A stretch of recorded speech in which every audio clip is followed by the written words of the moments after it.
Hello students. तो आज की इस वीडियो में हम लोग अखिल भारतीय संस्कृति ज्ञान परीक्षा जो है उसका हम लोग प्रीवियस ईयर क्वेश्चन पेपर देखने वाले हैं।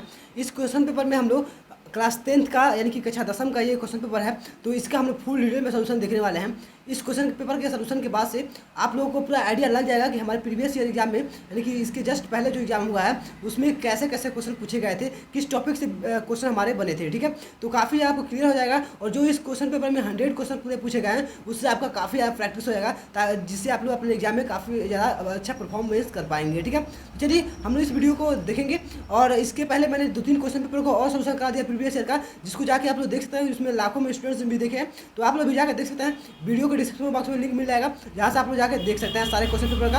अगर आप लोग बुक को नहीं पढ़ेंगे तो फिर भी अगर खाली क्वेश्चन पेपर को देख लेते हैं तो भी आपका बहुत सारा अच्छा मार्क्स स्कोर करने का ऑप्शन बन जाता है। ठीक है, तो चलिए हम लोग इस क्वेश्चन पेपर का सोल्यूशन हम लोग स्टार्ट करते हैं।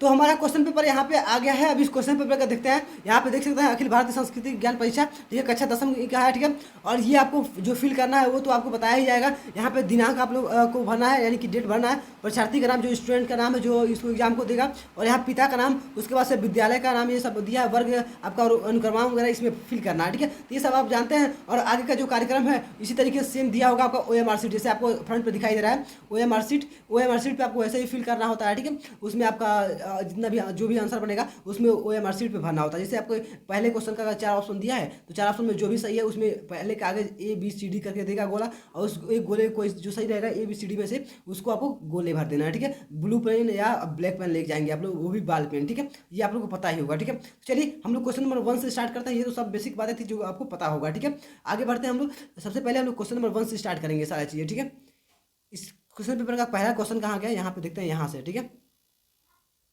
ये वाला क्वेश्चन है और इसको मैं जूम करके अपने, तो हम लोग क्वेश्चन नंबर 1 को देखते हैं उसमें क्या पूछा गया है, उसके आंसर को देखते हैं। ठीक है, और यहाँ से हम लोग क्वेश्चन पेपर के जितने भी क्वेश्चन हैं उनको फटाफट से हम लोग यहाँ से स्टार्ट करते हैं बिना टाइम वेस्ट किए। ठीक है, देखिए क्वेश्चन नंबर 1 में हमसे क्या पूछा गया था।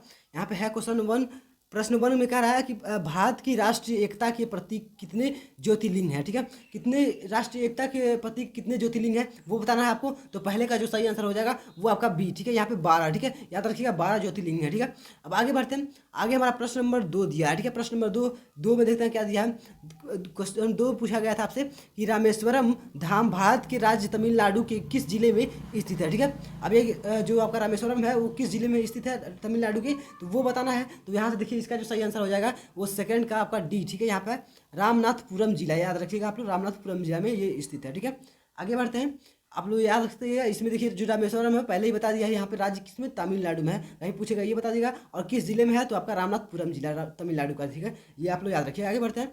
आगे हमारा है प्रश्न नंबर 3। ठीक है, इसमें देखते हैं हमसे क्या पूछा गया है। तो कह रहा है कि कौन सा पर्वत महर्षि अगस्त की प्रसिद्ध तपोभूमि रहा है। ठीक है, ये कौन सा रहा है ये बताना है। देखिए प्रश्न नंबर 3 का जो सही आंसर हो जाएगा वो आपका यहाँ पे है प्रश्न नंबर 3 का सी। ठीक है, याद रखिएगा प्रश्न नंबर 3 का सी। ठीक है, यहाँ पे मलयाचल, यहाँ पे दिया है, 1 मिनट, हाँ ठीक है, मलयाचल पर्वत। ठीक है, ये आप लोग याद रखिएगा, ऑप्शन नंबर सी। ठीक है, 3 का सी है। अब देखिए 4th में क्या पूछा गया आपसे, चौथा प्रश्न नंबर 4 में वो कह रहा है कि प्रसिद्ध हल्दी घाटी के संग्राम का साक्षी कौन सा पर्वत है। ठीक है, जो प्रसिद्ध हल्दी घाटी का युद्ध हुआ था, संग्राम जो हुआ था, उसका जो एक साक्षी पर्वत कोई पहले से ही लग रहा है स्थित है, वो कौन सा था, तो ये बताना है आपको। तो देखिए 4th का जो सही आंसर हो जाएगा यहाँ पे, 4th का आपका यहाँ पे। ठीक है, तो ये वाला आपका अरावली याद रखिएगा। अरावली पर्वत काफ़ी ज़्यादा आपको देखे हुए पढ़ने में आता है। ठीक है, तो ये चीज़ें आप याद रखिएगा, इसमें कौन सा, अरावली पर्वत। ठीक है, आगे बढ़ते हैं। आगे हमारा यहाँ तक हो गया, 4 हो गया, 5 देखते हैं। क्वेश्चन नंबर 5 में हमसे क्या पूछा गया यहाँ पे। देखिए क्वेश्चन नंबर 5 है आपसे, यहाँ पे कह रहा है कि यहाँ पे पंपा सरोवर किस राज्य में स्थित है। ठीक है, ये जो पंपा सरोवर है वो किस राज्य में स्थित है, तो वो देखिए आपका जो 5 का सही आंसर हो जाएगा वो सी। ठीक है, याद रखिएगा कर्नाटक में जो दिया हुआ ऑप्शन। ठीक है, मैं इसको चेक करते जा रहा हूँ, पूरे आंसर को मैंने लिखा हुआ, काफ़ी ज़्यादा समय देना पड़ता है आपको, एक एक आंसर को ढूंढना कितना टफ हो जाता है जानते ही हैं।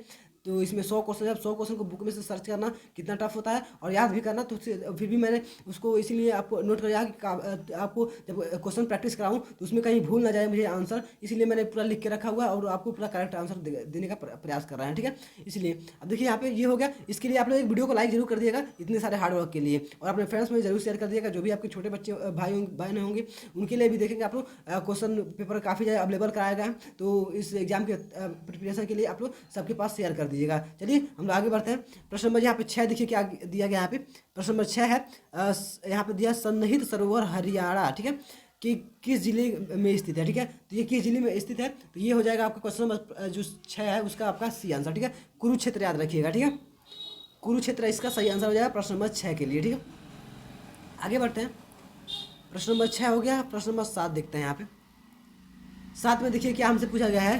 प्रश्न नंबर 7 में है कि मल्लिकार्जुन ज्योतिर्लिंग किस नदी के तट पर स्थित है। ये जो यहाँ पे मल्लिकार्जुन ज्योतिर्लिंग है वो किस नदी के तट पर है, तो वो हो जाएगा आपका यहाँ पे 7 का आपका बी आंसर जो है कृष्ण नदी, ठीक है। कृष्ण नदी याद रखिएगा आप लोग, ठीक है। आगे बढ़ते हैं। आगे हमारा है प्रश्न नंबर 8, ठीक है। 8 में हमसे क्या पूछा गया है, तो 8 में है कुंभकर्ण के पुत्र भीमासुर के वध की कथा किस ज्योतिर्लिंग से जुड़ी है, ठीक है। किस ज्योतिर्लिंग से जुड़ी हुई है, तो ये है आपका 8 का जो सही आंसर हो जाएगा वो ए, ठीक है। यहाँ पे भीमाशंकर ज्योतिर्लिंग याद रखिएगा, भीमाशंकर ज्योतिर्लिंग, ठीक है। आगे बढ़ते हैं। प्रश्न नंबर 9 जो है उसका आंसर देखते हैं, ठीक है।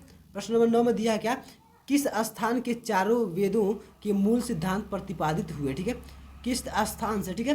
और कौन सा ऐसा स्थान है जहाँ से वेद 4 हैं, आपको पता ही होगा। 4 वेद है, ऋग्वेद, सामवेद, अजुर्वेद और अथर्ववेद, ठीक है। ये है आपके, तो चारों में से कह रहा है कि मतलब ये किस स्थान से चारों वेदों का मूल सिद्धांत प्रतिपादित हुआ है, ठीक है, ये बताना है। तो देखिए इसका जो सही आंसर हो जाएगा वो आपका 9 का जो है 9 का बी आंसर बिल्कुल करेक्ट हो जाएगा, ठीक है। 9 का बी यानी कि पशुपतिनाथ, ठीक है, ये बिल्कुल करेक्ट आंसर है। अब देखिए आगे हम लोग बढ़ते हैं यहाँ पे। आगे बढ़ते हैं यहाँ पे। देखिए 9 हो गया। 9 के बाद से हम लोग अब हम लोग क्वेश्चन नंबर 10 को देखते हैं। यहाँ पे क्वेश्चन नंबर 10 आपके पेपर के राइट साइड में है, ठीक है। तो इधर हम लोग देख लेते हैं। यहाँ से 10 से है। अब 10 में देखिए यहाँ पे है पूछा गया है, तो प्रश्न नंबर 10 में कि बौद्ध धर्म के प्रधान धर्मगुरु दलाई लामा, ठीक है, का मूल स्थान कहाँ है, ठीक है। इनका मूल स्थान कहाँ है ये आपको बता रहा है। देखिए इसका जो सही आंसर हो जाएगा वो आपको याद रखिएगा बी आंसर, ठीक है। बी जो है ऑप्शन में वो है आपका तिब्बत, ये बिल्कुल करेक्ट आंसर हो जाएगा क्वेश्चन नंबर 10 के लिए, ठीक है। आगे बढ़ते हैं। आगे हमारा है प्रश्न नंबर 11, ठीक है।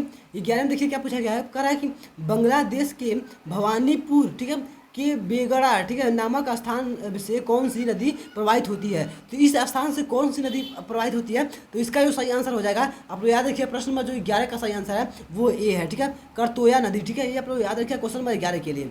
आगे बढ़ते हैं। आगे हम देखते हैं कौन को क्या क्या पूछा गया यहाँ पे। प्रश्न नंबर हम लोग 12 से देखते हैं, ठीक है। 12 में क्या पूछा गया यहाँ पे, 12, ठीक है। 12 में दिया गया है, पूछा गया था आपसे कि यहाँ पे 1 मिनट, ठीक है। तो दिया है कटासरा, ठीक है, मंदिर कहाँ स्थित है, ठीक है। ये जो कटासरा मंदिर है वो कहाँ स्थित है, तो वो हो जाएगा आपका जो प्रश्न नंबर 12 का सही आंसर है वो आपका सी, ठीक है। याद रखिए सी, पाकिस्तान के कराची में स्थित है, ठीक है। ये आप लोग याद रखिएगा कटासरा मंदिर, ठीक है। आगे बढ़ते हैं। आगे है प्रश्न नंबर 13। अब 13 में क्या पूछा गया आपसे, इसमें दिया है कि चाणक्य किस विषय के महान विद्वान थे, ठीक है। तो किस विषय के महान विद्वान थे, तो ये होंगे आपके प्रश्न नंबर 13 का जो सही आंसर हो जाएगा वो ए, ठीक है, कूटनीति की, ठीक है। याद रखिए जो चाणक्य थे वो कूटनीति के महान विद्वान थे, ठीक है। इतना आपको क्लियर हो गया। हम लोग 13 क्वेश्चन कंप्लीट कर लिए हैं। आगे बढ़ते हैं। 13 के बाद से हमारा देखते हैं 14 नंबर प्रश्न, ठीक है। यहाँ से ये रहा 14 नंबर प्रश्न। और इसमें देखिए आपसे क्या कहा गया प्रश्न नंबर 14 में कि वीर हकीकत, ठीक है, राय जी का जन्म किस राज्य में हुआ था, ठीक है। ये हकीकत राय जी का जन्म किस राज्य में हुआ था, तो इसका जो सही आंसर हो जाएगा 14 का वो है आपका सी, ठीक है। याद रखिएगा पंजाब में, ठीक है। पंजाब में वीर हकीकत राय जी का जन्म हुआ था, ठीक है। आगे बढ़ते हैं। आगे हमारा है प्रश्न नंबर 15, ठीक है। प्रश्न नंबर 15 इसमें दिया है कि स्वातंत्र्य वीर सावरकर कर दिया, इस तरीके से वीर सावरकर जी की मृत्यु कब हुई थी, ठीक है। इनका मृत्यु कब हुआ, तो 15 का जो सही आंसर हो जाएगा वो है आपका यहाँ पे सी, ठीक है। सी 1969 में, याद रखिएगा आप लोग 1969 में, ठीक है। उसके बाद से है प्रश्न नंबर 16 जो है। 16 में देखिए आपसे क्या पूछा गया यहाँ पे। 16 कह रहा है कि चाणक्य के पिता का क्या नाम था, ठीक है। तो ये आप लोग याद रखिए चाणक्य के पिता का नाम जो था वो चड़क था, ठीक है। चड़क देखिएगा आप लोग, चड़क बी आंसर बिल्कुल करेक्ट हो जाएगा बी ऑप्शन का, ठीक है। आगे देखिए, आगे बढ़ते हैं हम लोग प्रश्न नंबर 16 देखिए। प्रश्न नंबर 17 देखते हैं। मैं आपका थोड़ा भी टाइम वेस्ट नहीं करना चाहता, इसलिए मैं जल्दी आपके क्वेश्चन को कर रहा हूँ, ऑप्शन नहीं पढ़ रहे हैं, ठीक है। चलिए हम लोग आगे बढ़ते हैं फटाफट से। आपका प्रश्न नंबर 17 है, ठीक है। 17 में देखिए क्या पूछा गया आपसे। प्रश्न नंबर 17 है, कह रहा है कि यहाँ पे है 1 मिनट, ठीक है। अयम निज परो वेति गणना लघु चेतसाम, ठीक है। इस तरीके से है। उपयुक्त पंक्ति किस पुस्तक से है, ठीक है। अब ये जो पंक्ति दिया गया है ये किस पुस्तक से है तो वो बताना है। तो आपको आपका प्रश्न का जो 17 नंबर है वो हो जाएगा आपका ए, ठीक है। पंचतत्व आपने सुना होगा, विष्णु प्रभाकर जी ने शायद लिखा हुआ है, ठीक है। तो इसका जो आपने पढ़ा होगा जस्ट में इनका है, तो इसमें लिखा गया है, ये जो श्लोक दिया गया है या कह सकते हैं पंक्ति है वो लिखा गया है, ठीक है। आप लोग याद रखिएगा। आगे बढ़ते हैं। 17 हो गया ना। अब हम लोग 18, इस साइड में है आपका 18 नंबर, ठीक है। यहाँ से हम लोग शुरू करेंगे। तो प्रश्न नंबर 18 को देखते हैं, ठीक है। इस साइड है आपका, लेफ्ट साइड में फिर आ गया, ठीक है। जो सेकंड पेज पे आ गया, ठीक है। अब इस पेज पे 18 नंबर प्रश्न से दिया गया है। इस वीडियो को एक लाइक जरूर करते जाइएगा, ठीक है। और अपने फ्रेंड्स में शेयर जरूर कीजिएगा ताकि हमारा सपोर्ट मिल सके। इतना जो मेहनत आपके लिए कर रहे हैं लोग कि आपको क्वेश्चन पेपर मिल जाए, आपको उससे आप लोग समझ सकें कि किस तरीके से किस टॉपिक पे क्वेश्चन आते हैं आपके, और आपको बुक उतना रटना और ना पड़े। इसलिए मैं इस तरीके से क्वेश्चन अवेलेबल करा रहा हूँ आपको। क्वेश्चन डायरेक्ट पेपर ही दे रहा हूँ, जिससे आपका एकदम डायरेक्ट जो क्वेश्चन पूछे जाते हैं वही आप लोग लर्न करें और आपको बुक पढ़ना ना पड़े, और जल्दी से जल्दी आप लोग का तैयारी हो जाए। 1 से 2 दिन पढ़ेंगे। लगभग मैं 3 से 4 क्वेश्चन पेपर इसलिए करा दिया ताकि आपको 300 400 क्वेश्चन जो आप लोग कर लेंगे उससे आपका पूरा क्वेश्चन हो जाएगा, ठीक है। आगे बढ़ते हैं। यहाँ पे 18 में देखिए आपसे क्या पूछा गया है। प्रश्न नंबर जो 18 है इसमें कह रहा है कि यहाँ पे कह दिया कि हिंदुत्व की परिभाषा देते हुए या किसने कहा कि हिंदुत्व, ठीक है। यहाँ पे हिंदुत्व एक जीवन पद्धति है, ठीक है। अब ये किसने कहा था हिंदुत्व एक जीवन पद्धति है, इसका देखिए क्या हो जाएगा आपका 18 का जो सही आंसर है वो बी हो जाएगा, ठीक है। बी, डॉक्टर राधा कृष्णन, ठीक है। याद रखिएगा। आगे बढ़ते हैं। प्रश्न नंबर 19 जो है यहाँ पे दिया हुआ है। प्रश्न नंबर 19 में आपसे क्या पूछा गया है कि मनुस्मृति, ठीक है। ये है आपका मनुस्मृति में धर्म के कितने लक्षण बताए गए हैं, ठीक है। एक मनुस्मृति जो है उसमें धर्म के कितने लक्षण बताए गए हैं, तो वो जो हो जाएगा आपका 19 का सही आंसर है वो सी, ठीक है। अभी मैंने जस्ट इसके पहले मैंने एक क्वेश्चन पेपर कराया था, उसमें यही क्वेश्चन पूछा गया था, ठीक है। ये अभी 2-3 क्वेश्चन यहाँ से अभी तक 19 तक हम लोग आए, 5 लगभग 3-4 क्वेश्चन हम लोगों ने देख लिया जो रिपीट हुए हैं जस्ट, ठीक है। अब देखिए प्रश्न नंबर जो 20 है उसमें देखते हैं। 20 में क्या पूछा गया आपसे, कह रहा है कि कर्तव्य परायणता, ठीक है। इस तरीके से किसके चरित्र का श्रेष्ठतम उदाहरण है, ठीक है। अब किसके चरित्र का श्रेष्ठतम उदाहरण है तो ये हो जाएगा आपका जो 20 का सही आंसर है वो ए, ठीक है। भगवान श्री राम का, ठीक है। ये क्या है, पुरुष श्री राम जी को क्या कहा जाता है, पुरुष उत्तम, ठीक है। पुरुषों में सबसे उत्तम है, इनका आचरण जो था वो सब चीज़। इसी हिसाब से यहाँ पर लिखा है चरित्र का श्रेष्ठ, ठीक है, उदाहरण है। ये होंगे आपके भगवान श्री राम, ठीक है। आगे बढ़ते हैं। थोड़ा सा मैं 1 मिनट, ठीक है। तो हम लोग यहाँ पे देखते हैं। अब हमारा आगे क्या हो जाएगा, हमारा यहाँ से हो गया। अब हम लोग आगे क्या देखते हैं, यहाँ पे 20 हो गया। अब हम लोग 21 नंबर प्रश्न पे चलते हैं, ठीक है। 21 नंबर जो प्रश्न है उसको हम देख लेते हैं यहाँ पे। तो है ये आपका 21 नंबर में पूछा गया क्या आपसे, 1 मिनट, ठीक है। तो 21 नंबर जो क्वेश्चन है उसमें कहा गया आपसे कि दुर्योधन के विनाश, ठीक है, का प्रमुख कारण क्या था। अब जो दुर्योधन का जो महाभारत में आपने देखा होगा तो उसमें जो विनाश का मुख्य कारण वो क्या था, ठीक है, दुर्योधन का, तो वो बताना आपको। तो देखिए यहाँ पे मैं एक बार यहाँ पे सही कर देता हूँ, ठीक है। अब सही है, ठीक है। अब देखिए इसका क्या हो जाएगा आंसर, तो इसका हो जाएगा आपका, 1 मिनट देखते हैं, क्रोध। तो यहाँ पर टिक लगा है लेकिन 21 का देख लेते हैं एक बार, डी, ठीक है। डी सही है बिल्कुल, ठीक है। तो क्रोध इसका कारण था, ठीक है। आप लोग इसका याद रखिएगा। और काफ़ी अच्छा ये क्वेश्चन भी है, ठीक है। आपको एक भी सारे क्वेश्चन के आंसर हम लोगों ने 1 से 2 दिन लगा के तब जाके हम लोग 100 क्वेश्चन का पूरा आंसर निकाल पाते हैं, ठीक है। तो एक एक आंसर को ढूंढना कितना टफ होता है आपको पता ही होगा, ठीक है। तो फिर भी हम इसीलिए मैंने पूरा आंसर एक भी लिख के रखा कि आपको एक भी गलत आंसर ना मिले, ठीक है। अब देखिए प्रश्न नंबर जो 22 है उसको देखते हैं। 22 में क्या आपसे पूछा गया था कि हमारे शास्त्रों के अनुसार पहला ऋण कौन सा है, ठीक है। ऋण हमको मैंने आपको एक वीडियो में पूरा बताया था कितने ऋण होते हैं। तो ये आपके ऋण है और शास्त्रों अनुसार ऋण कौन सा है, ठीक है, जो कि मतलब यहाँ पे हमारे शास्त्रों के अनुसार पहला जो ऋण है उसमें से वो बताना है, ठीक है। तो ये हो जाएगा 22 का जो सही है वो हो जाएगा आपका बी, ठीक है। बी वाला जो है पितृ ऋण है। इस तरीके से पितृ ऋण, मातृ ऋण, इस तरीके से आपका है उसमें ऋण दिए गए थे, ठीक है। यहाँ पे जैसे अभी यहाँ पे ऋषि ऋण है, आप देख रहे हैं यहाँ पे मातृ ऋण नहीं दिया है, फिर देव ऋण दिया है। तो इस तरीके से ये ऋण है, ठीक है। आप लोग याद रखिएगा। अब आगे बढ़ते हैं। 22 हो गया ना। अब 22 के बाद से देखते हैं हम लोग 23 नंबर प्रश्न, ठीक है। 1 मिनट, ठीक है। यहाँ 22 हो गया था, ठीक है। इधर हम 23 देखते हैं, प्रश्न नंबर 23, ठीक है। 1 मिनट, ठीक है। अब प्रश्न नंबर 23 में आपसे क्या पूछा गया था, तो 23 में है आपका भगवान राम जी ने किसके यहाँ पे झूठे बैर खाए थे, ठीक है। यानी कि जो झूठा करके बैर था वो किसके खाए थे, तो वो आपके सबरी का था, ठीक है। इसमें देखते हैं दिया क्या नहीं, हाँ, पहला ये दिया सबरी माता का, ठीक है, पहला ऑप्शन है वो सबरी माता का की, ठीक है, सबरी माता का जूठा पैर वो खाया थी, ठीक है, ये बात आपको पता ही होगा, रामायण देखते होंगे तो, ठीक है। अब यहाँ प्रश्न नंबर जो 24 है उसमें देखते हैं। 24 में दिया हुआ है कि खालसा पंथ की स्थापना किसने की। ये क्वेश्चन 3 से 4 बार मैंने जितने भी क्वेश्चन पेपर कराया है लगभग इसमें पूछा ही गया है, ठीक है, ये आप लोग याद रखिएगा। तो 24 का जो सही आंसर हो जाएगा वो आपका यही है, गुरु गोविंद सिंह, ठीक है। एक बार मैं देख लूँ 24 का जो सही आंसर है वो आपका ए सही है, ठीक है, गुरु गोविंद सिंह जी, ठीक है। आप लोग सिख धर्म के ये थी, आप लोग जानते होंगे, ठीक है, प्रवर्तक हैं, ठीक है। आगे बढ़ते हैं। आगे हमारा है प्रश्न नंबर 25, ठीक है। 25 में कह रहा है कि जूनागढ़, ठीक है, कहाँ स्थित है। अब ये जूनागढ़ है वो कहाँ स्थित है, तो 25 का जो सही आंसर है वो हो जाएगा आपका सी, ठीक है, याद रखिएगा। आपका गुजरात में, ठीक है, गुजरात में है, याद रखिएगा बिल्कुल अच्छे से, ठीक है। अब देखिए आगे बढ़ते हैं। आगे हमारा 16 जो दिया है, कह रहा है कि मेवाड़ की महारानी, यहाँ पर क्या दिया है, एक मिनट, क्वेश्चन सही है ना, हाँ पूरा सही है, ठीक है। तो कह रहा है कि मेवाड़ की महारानी झाला रानी ने अपना गुरु किसे बनाया, ठीक है, यानी कि जो मेवाड़ की महारानी झाला रानी थी वो अपना गुरु किसको बनाई थी, ठीक है। तो वो हो जाएगा आपका 26 का जो सही आंसर है वो देखिए ए हो जाएगा, ठीक है।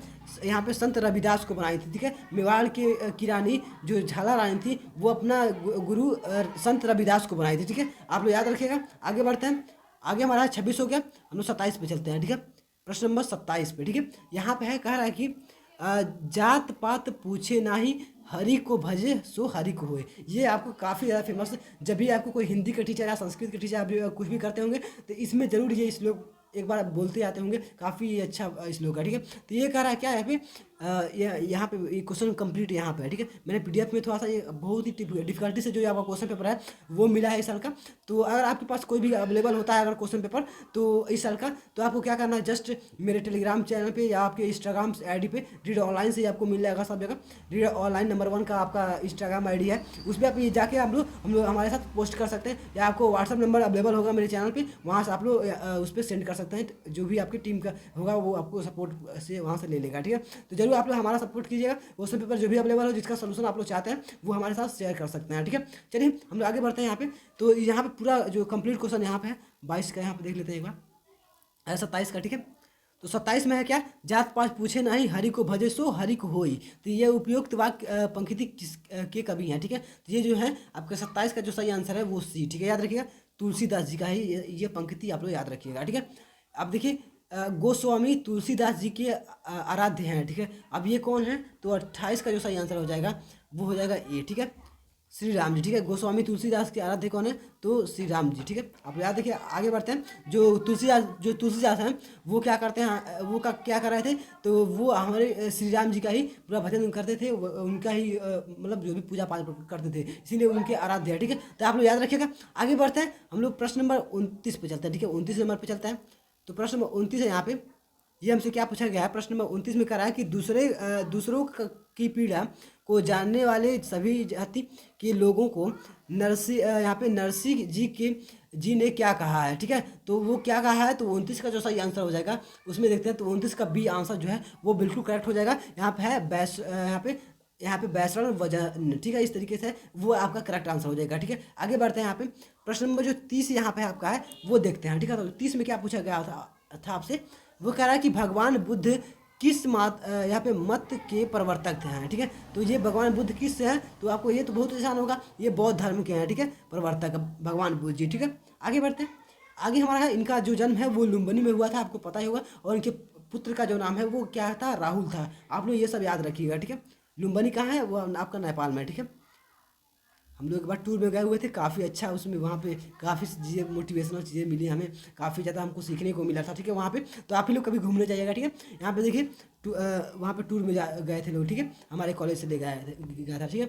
अब देखिए प्रश्न नंबर जो 30 है वो उसको देख लेते हैं। तो प्रश्न नंबर 30 में पूछा गया है कि भगवान बुद्ध, यहाँ पे हो गए 30 तो हम लोग देख लिए थे, ये क्वेश्चन मैंने PDF को 2 बार इधर से हो गया, ठीक है। 31 का देखते हैं। प्रश्न नंबर जो 31 में पूछा गया है वो कह रहा है कि मनुस्मृति में धर्म का कौन सा लक्षण नहीं है, ठीक है। अब कौन सा लक्षण धर्म का नहीं है इसमें, तो 31 का जो सही आंसर होगा वो डी, याद रखिएगा, पाप, ठीक है, पाप का नहीं है, ठीक है। आगे बढ़ते हैं। यानी कि धैर्य का है, चोरी न करने का है, क्षमा का मतलब क्षमा का है, लेकिन पाप का उसमें नहीं है लक्षण, ठीक है। आगे बढ़ते हैं। आगे हमसे क्या पूछा गया है, प्रश्न नंबर 31, ठीक है। 31 पे हम लोग पहुँचते हैं। काफ़ी हम लोग फास्ट क्वेश्चन कर रहे हैं, आपको समझ में आ रहा होगा, ठीक है। आपका टाइम वेस्ट न कराते हुए हम लोग जल्दी जल्दी क्वेश्चन को कवर कर रहे हैं, ठीक है। प्रश्न नंबर 31 का देखते हैं। यहाँ पे 31 में पूछा गया है कि मनु स्मृति में धर्म का कौन सा लक्षण नहीं है। ये तो अभी 31 ही देखे थे ना। अच्छा एक मिनट, आंसर को यहाँ पे डी है इसका आंसर, ठीक है।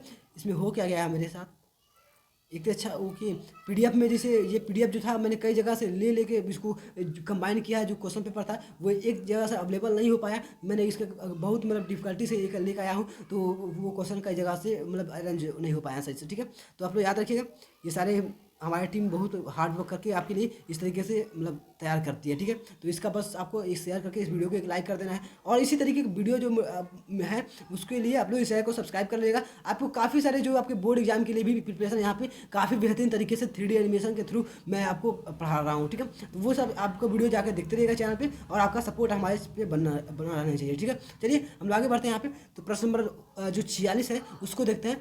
46 सॉरी यहाँ से हमारा जो अब राइट साइड में हमारा क्वेश्चन, ठीक है। यहाँ पे हम लोग 31 पे आ गए थे ना, 31 के अब इधर हमारा है, यहाँ से फिर से आएंगे।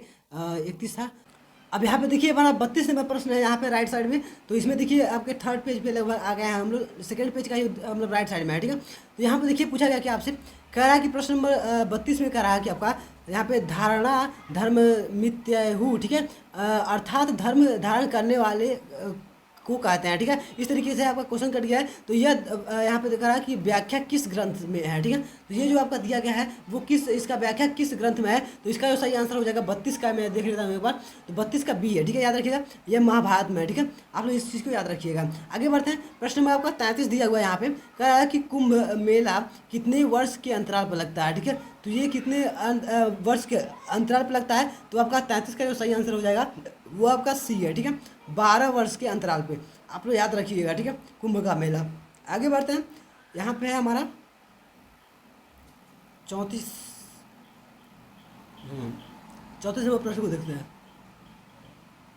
ठीक है। यहाँ पे है 34 नंबर प्रश्न में आपसे पूछा गया है, कह रहा है कि कपिल मुनि ने राजा सागर के कितने पुत्र को अपना यहाँ पे भस्म कर दिया, यानी कि वो कितने अपने आश्रम में जला के भस्म करते हैं। इस तरीके से क्वेश्चन था, कट गया, ठीक है। तो अगर यहाँ पे कपिल मुनि ने ही किया था ऐसे राजा सागर के पुत्रों को, ठीक है। तो ये कितने थे, तो वो आपके 34 का जो सही आंसर हो जाएगा वो बी, ठीक है, 60,000 पुत्रों का, ठीक है। वो इतने सारे पुत्र थे राजा सागर के, ठीक है, ये आप लोग याद रखिएगा। और यहाँ पे आगे हम लोग देखते हैं, आगे बढ़ते हैं। तो प्रश्न नंबर 35 का जो देखते हैं यहाँ पे, तो 35 में पूछा गया है पुष्कर तीर्थ भारत के किस राज्य में स्थित है, ठीक है। तो ये पुष्कर तीर्थ जो होता है वो किस राज्य में स्थित है, तो 35 का जो सही आंसर है वो आपका बी हो जाएगा, ठीक है, बी यानी कि राजस्थान, ठीक है, याद रखिएगा राजस्थान। आगे बढ़ते हैं, आगे हम लोग 36 नंबर प्रश्न को देख लेते हैं, ठीक है। 36 नंबर प्रश्न में क्या पूछा गया आपसे यहाँ पे, अब बहुत अच्छा है, ये क्वेश्चन कई बार रिपीट हुआ है। ये करा है कि प्रश्न नंबर 36 में कि सोनपुर मेला प्रतिवर्ष किस माह में लगता है, ठीक है। ये भी पूछता है कहाँ लगता है, और याद कर लीजिएगा, और ये सोनपुर का मेला कब लगता है, ठीक है। तो ये प्रतिवर्ष कब लगता है, तो 36 का जो सही आंसर हो जाएगा वो आपका है सी, ठीक है, कार्तिक माह में लगता है, ठीक है, याद रखिए कार्तिक माह में, ठीक है। अब आगे बढ़ते हैं, यहाँ पे हमारा 37 नंबर प्रश्न दिया गया है। प्रश्न नंबर 37 में हम लोग देखते हैं, तो इसमें दिया हुआ है कि जगन्नाथ धाम किस प्रांत में स्थित है। अब ये आपको बताना है जगन्नाथ धाम किस प्रांत में स्थित है, तो ये हो जाएगा 37 का जो सही आंसर है वो सी, ठीक है, उड़ीसा में। याद रखिएगा आप लोग, काफ़ी अच्छा क्वेश्चन है, ठीक है। उसके बाद से देखिए हम लोग 38 नंबर प्रश्न में चलते हैं, ठीक है। प्रश्न नंबर 38 में कह रहा है कि पोंगल त्यौहार किस राज्य में मनाया जाता है, ठीक है।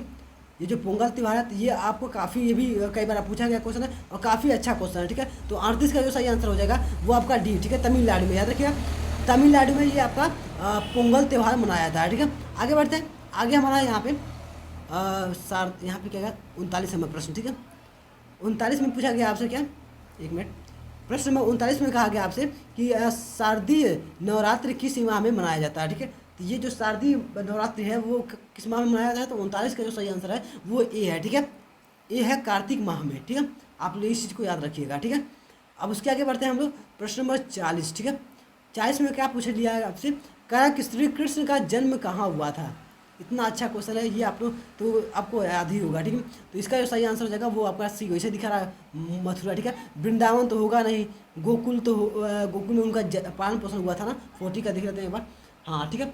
तो वो आपका गोकुल में उनका पालन पोषण हुआ था, लेकिन जन्म कहाँ हुआ था, मथुरा में हुआ था। वो भी कहाँ हुआ था, जेल में हुआ था। श्री कृष्ण जी का जन्म देवकी जी के वहाँ, ठीक है, और उसमें जेल में थे।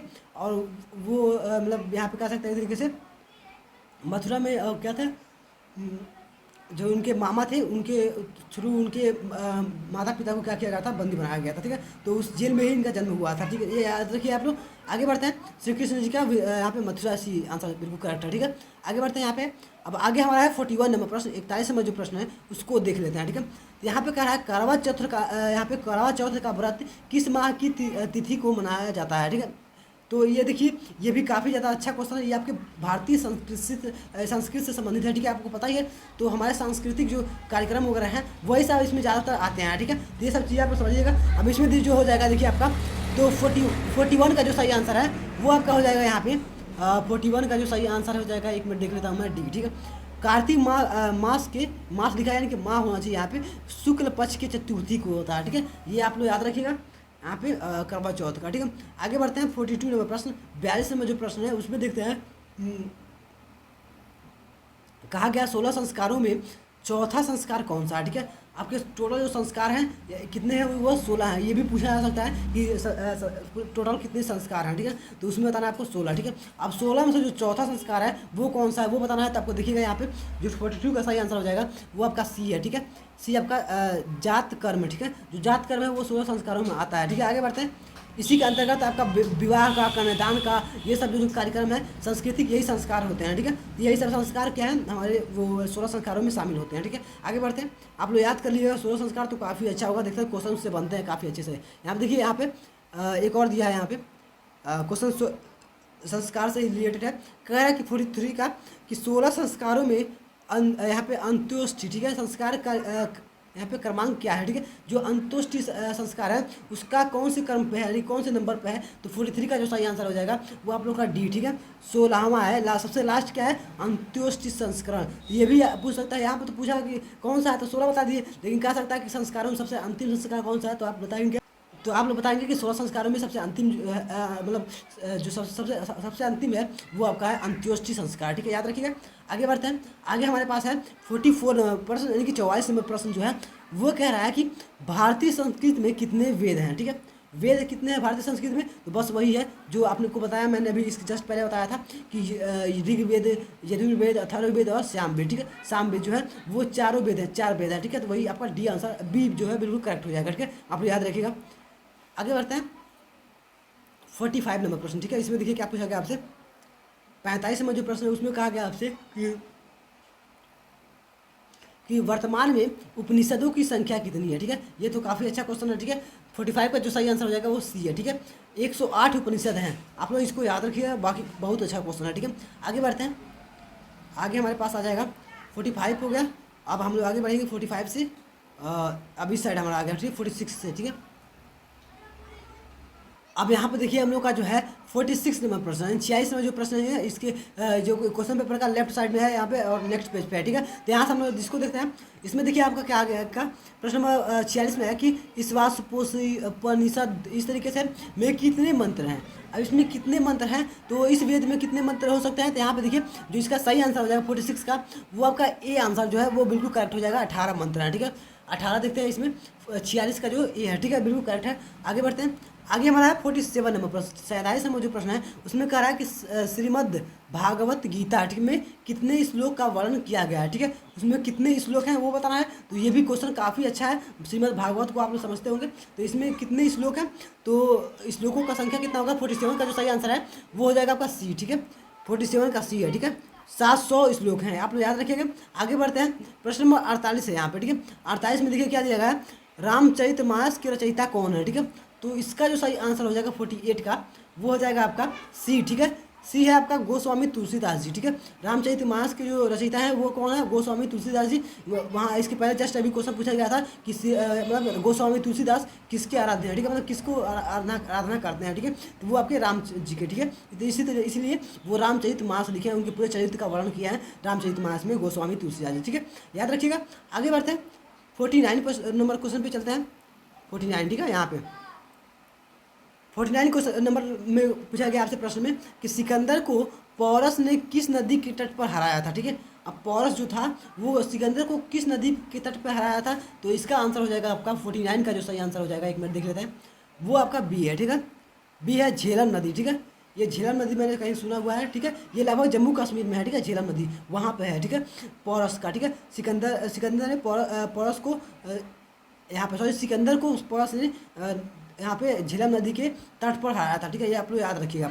अब हम लोग यहाँ पे प्रश्न नंबर 50 को देखते हैं। यहाँ पे इसमें दिया हुआ है कि हुणों ने भारत पर कब आक्रमण किया है, ठीक है। तो इसमें कब किया, तो कब किया था, तो 50 का देख रहे हैं यहाँ पे, तो आपका सी आंसर हो जाएगा 455 ईस्वी में, ठीक है। ये जो हुणों ने भारत पर 455 ईस्वी में इन्होंने आक्रमण किया था, ठीक है, ईसा पूर्व के बाद, ठीक है, याद रखिएगा। ये काफ़ी अच्छा क्वेश्चन था। अब हम लोगों ने यहाँ पे देख सकते हैं टोटल 50 क्वेश्चन हम लोग कवर कर लिया एक क्वेश्चन पेपर का। तो मैं यहाँ यहीं पे इस वीडियो को एंड करना चाहता हूँ, क्योंकि काफ़ी ज़्यादा थकान हो गया। और आगे के जो क्वेश्चन है इसके जस्ट बाद मैं अपलोड करूँगा, सेकेंड पार्ट में जो 50 क्वेश्चन है उसको करा देंगे, ताकि ये वीडियो भी ना ज़्यादा बड़ा हो और आपको देखने में आसानी हो, ठीक है। तो चलिए इस वीडियो को एक लाइक जरूर कर दीजिएगा इतने सारे हमारे मेहनत के लिए, और इस चैनल को सब्सक्राइब जरूर कर लीजिएगा, और अपने फ्रेंड्स में शेयर कर देंगे, अपने छोटे भाई बहनों में शेयर कर देंगे, तो काफ़ी ज़्यादा हमारा हेल्प हो जाएगा। तो चलिए इस वीडियो को लाइक करके शेयर कर दीजिए। चलिए, thanks for watching my video. जय हिंद।